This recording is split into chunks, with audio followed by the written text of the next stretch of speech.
Just southeast of Ritter Springs Park sit 161 acres of old timberland with ruins of a 1930s-era transient camp.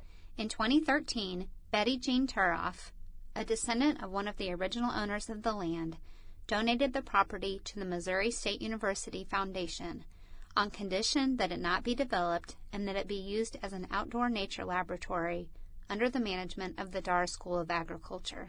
Dr. Anson Elliott, director of the Dar School of Agriculture, said he'll abide by Turoff's request, which included renaming the property The Woodlands. Sally Lyons McAleer, an emeritus staff member from the Dar School, has revived the story of the Springfield Federal Transit Camp in a 47-page book. I'm Andrea Mostyn. Elliott and McAleer join me today.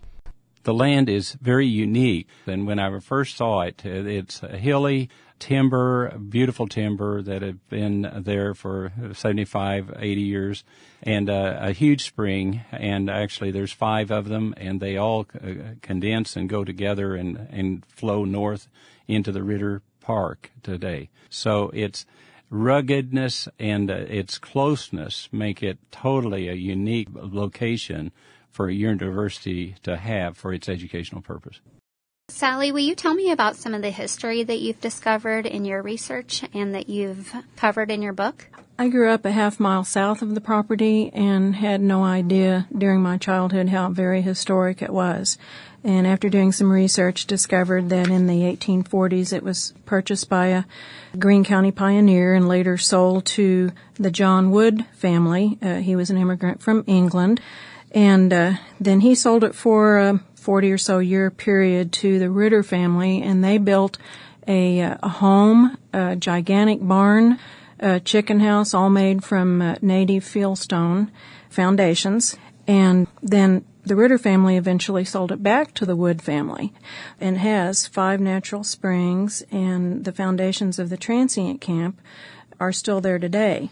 Now, the camp was developed early in 1934 by FDR's New Deal program, and it was built to house homeless men during the Great Depression who had lost their jobs and were wandering from coast to coast in search of work. And it did eventually house as many as 250 men at a time. And there were the 3 existing buildings there on the property, and then the federal government constructed 16 more buildings, among them dormitories. The camp did proceed to house homeless men from early in 1934 until about August of 1941. How is the property currently being used, and what are your plans for the property? There had been no use for the property since the last 60, 70 years. And as a result, it needs some work. But the vision is that timberland in the Ozarks is probably the most underutilized natural resource.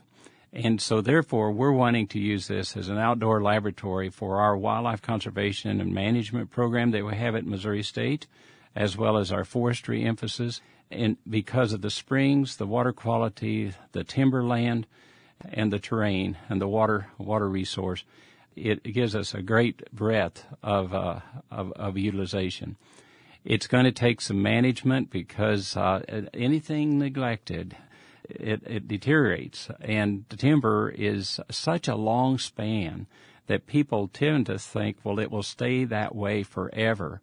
But even timber reaches a time whenever it will die. And what we're trying to do is to develop, with cooperation of the Conservation Department and NRCS, we want to work with these government agencies to manage it properly and show students how to manage timberland properly.